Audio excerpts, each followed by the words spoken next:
SNAM announces big plans for a green hydrogen hub in Italy, and GM is back in the fuel cell business with Komatsu. I'll go over these announcements and give my thoughts on today's Hydrogen Podcast. So the big questions in the energy industry today are: how is hydrogen the primary driving force behind the evolution of energy? Where is capital being deployed for hydrogen projects globally? And where are the best investment opportunities for early adopters who recognize the importance of hydrogen? I will address the critical issues and give you the information you need to deploy capital. Those are the questions that will unlock the potential of hydrogen, and this podcast will give you the answers. My name is Paul Rodden, and welcome to the Hydrogen Podcast. In a press release on December 12th, Modina Hydrogen Valley takes off with the signing of MOU, Hydrogmo project by Hera Group and SNAM at the heart of the project. The Modina Hydrogen Valley, one of the first and most important projects for the development of renewable hydrogen to support the energy transition in Italy, has officially been launched. The Memorandum of Understanding was signed yesterday at the Modina City Hall for the establishment of a hydrogen production hub built by the Hera Group and SNAM to contribute to the decarbonization of Emilia-Romagna. The development of a supply chain for this renewable energy carrier will have significant positive environmental, social, and economic impacts in a region known for its strong entrepreneurial spirit. The document was signed by the municipality of Modena, the Hera Group, SNAM, SETA, Unimore, the Agency for Energy and Sustainable Development, or AESS, the Production Areas Consortium, or CAP, the Italian National Agency for New Technologies, Energy and Sustainable Economic Development, or ENEA, the Demo Center Site Foundation, and the Chamber of Commerce of Modena. Present at the signing were the Mayor of Modena, Giancarlo Muzzarelli, Regional Counselor for Economic Development, Vincenzo Colla, Hera Group CEO, Orazio Iacono, SNAM's Executive Director of the Decarbonization Unit, Piero Ercoli, the Rector of Unimore University, Carlo Adolfo Porro, SETA Chairman, Alberto Sorelli, the head of AESS, Pier Gabriele Andreoli, Modena Chamber of Commerce Chairman, Giuseppe Molinari, the head of CAP, Luca Biancucci, and Demo Center Site Foundation President, Roberto Zani. Giuseppina Gualteri, Chairwoman of TPAIR, was also present, and Giorgio Graditi, General Manager of ENEA, sent a video message. At the heart of Modina's Hydrogen Valley will be Hydrogmo, a joint project between the Hera Group and SNAM to create a production hub capable of producing 400 tons of renewable hydrogen per year, with the possibility of future expansion to increase production. In total, the planned investment amounts to over 20 million euros. Given its importance in the context of energy transition and the decarbonization of the area, the partnership between the Hera Group, Herambiente, and SNAM was awarded 19.5 million euros in April by the regional government of Emilia-Romagna as part of the National Recovery and Resilience Plan. The potential of Modina's Hydrogen Valley is already being recognized in the mobility sector, with local public transport companies SETA and TPAIR planning to convert part of their fleets to hydrogen-powered vehicles. Local industries, particularly in the automotive sector and in the hard-to-abate ceramics district, have also shown interest in using green hydrogen to decarbonize their production processes. In this context, the Demo Center Site Foundation will work to involve relevant market segments. The Chamber of Commerce will promote project proposals and strategic development lines, and the Production Areas Consortium will contribute to the analysis of target areas. Meanwhile, Unimore University, with a team of researchers, will develop the Interdepartmental Center of Excellence on Hydrogen, or H2MORE. The Hydrogmo project, led by Hera in collaboration with SNAM, will be the cornerstone of the Modena Hydrogen Valley. Each company will play a distinct but interrelated role in the building of Hydrogmo. Hera SPA will be the lead company. Its subsidiary Herambiente will oversee the construction of the photovoltaic system, and SNAM will be responsible for building the hydrogen production plant. In particular, the 6-megawatt photovoltaic park featuring an innovative floating solar panel system will be located on the depleted landfill of the municipality of Modena, which has been granted a concession to Herambiente, contributing to a circular economy without using additional land. The photovoltaic system will power an electrolyzer, which is capable of extracting hydrogen from water through electrolysis, and will be located in a disused industrial area in Via Caruso, Modina. A battery will be added to store energy and ensure the operation of the 2.5 megawatt electrolyzer during periods without sunlight or at night. SNAM will be responsible for building the plant to produce hydrogen, an energy carrier whose development the company is actively pursuing in line with the European Union's objective outlined in the Repower EU plan. The effort is part of a strategic plan up to 2026, which includes €1 billion for decarbonization initiatives.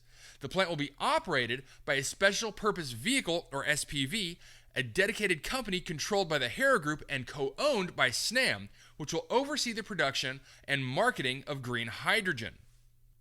This facility, designed as a fully green hydrogen production center, is currently in the final stages of design and construction and is expected to begin by 2024. The photovoltaic system will be completed by 2025, and the hydrogen hub will be operational by 2026. Tenders for supply and construction contracts are already underway. Okay, so a rather large hub under development in Italy. And it's good to see SNAM continuing to lead the way in Southern Europe on hydrogen development. Now, geographically speaking, this timing works well with what we've heard in the last couple of months from Germany and Spain on their development plans, and we can now begin to envision how the European backbone plan can begin developing. As these hubs grow, interconnections will begin to develop. Now, there is also growing news around the hydrogen corridor coming up from Northern Africa. That also plays into the hydrogen development in Southern Europe and will aid in solidifying the hydrogen economy there.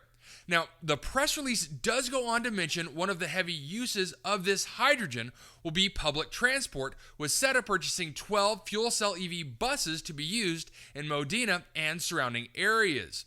And with this project moving so quickly, it will be interesting to see what other regions follow suit and ramp up their timeframes. Next, in a press release on December 12th, General Motors and Komatsu collaborate on a hydrogen fuel cell powered mining truck. General Motors and Komatsu will co-develop a hydrogen fuel cell power module for Komatsu's 930E electric drive mining truck, the world's best-selling ultra-class haul truck. GM, a leader in hydrogen fuel cell technology, and Komatsu, a global manufacturer of mining and construction equipment, will jointly design and validate the technology. Lightweight and quick to refuel, hydrogen fuel cells are ideal for electrifying applications traditionally powered by diesel engines. Hydrogen provides an effective method to package large quantities of energy on board the vehicle without compromising payload carrying capacity. Additionally, fuel cells provide an excellent zero tailpipe emissions solution for vehicles with extreme hauling requirements, like the Komatsu 930E mining truck, with its nominal payload of 320 tons. These vehicles typically operate at a single mine throughout their entire life, which simplifies the challenges of sizing and deploying an effective hydrogen refueling infrastructure to service the vehicle fleet. Komatsu's fuel cell-powered mining trucks will provide an additional pathway for decarbonization beyond battery trolley or battery static charging solutions without the need for additional charging infrastructure within mines. Komatsu has set a target of reducing its global emissions by 50% by 2030 and a challenged target of achieving carbon neutrality by 2050.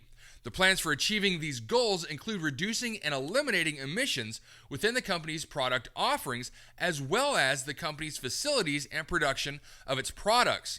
Komatsu also works closely with its customers on reducing and eliminating emissions during product use through optimization programs supported by Komatsu Technology and Service Solutions. GM and Komatsu intend to test the first prototype hydrotech-powered mining vehicle by the mid-2020s at Komatsu's Arizona Proving Grounds research and development facility. This vehicle will be powered by over 2 megawatts of hydrotech power cubes. GM has been conducting fuel cell research and product development for more than 50 years and is one of the only companies with advanced homegrown technology platforms for both lithium-ion batteries and hydrogen fuel cells. GM and Komatsu believe these complementary technologies can help spur the adoption of lower emission mobility solutions and help other industries beyond passenger vehicles meet their sustainability goals. Okay, well, it's not often that hydrogen fuel cell news hits this hard. This story has been everywhere this week, and rightfully so. This is big news for fuel cell development and deployment in areas where fully electric options simply won't work. Now, GM does have a long history with fuel cells and is actually the reason I became interested in hydrogen back in the late 90s. And so for GM to partner with Komatsu on this shows just how serious both companies are in pursuing this technology. We know that JCB and Caterpillar have been adopting hydrogen in their product offerings, so it comes as no surprise that Komatsu is following suit. But to see they're partnering with GM does break away from the others, as JCB and Caterpillar develop their hydrogen solutions largely in-house. So this aids both corporations, GM and Komatsu, in their decarbonization goals. And I'm also glad to see these vehicles will be tested in Arizona. But my next question is, where are they going to be sourcing the hydrogen? Have they sourced their hydrogen yet? And if so, from who? I'm looking forward to seeing this project move forward and get those questions answered. All right, that's it for me, everyone. If you have a second, I would really appreciate it if you could leave a good review on whatever platform it is that you listen to. Apple Podcasts, Spotify, Google, YouTube, whatever it is. That would be a tremendous help to the show. And as always, if you ever have any feedback, you're welcome to email me directly at info@thehydrogenpodcast.com. So until next time, keep your eyes up and honor one another. Hey, this is Paul. I hope you liked this podcast. If you did and want to hear more, I'd appreciate it if you would either subscribe to this channel on YouTube or connect with your favorite platform through my website at www.thehydrogenpodcast.com. Thanks for listening. I very much appreciate it. Have a great day.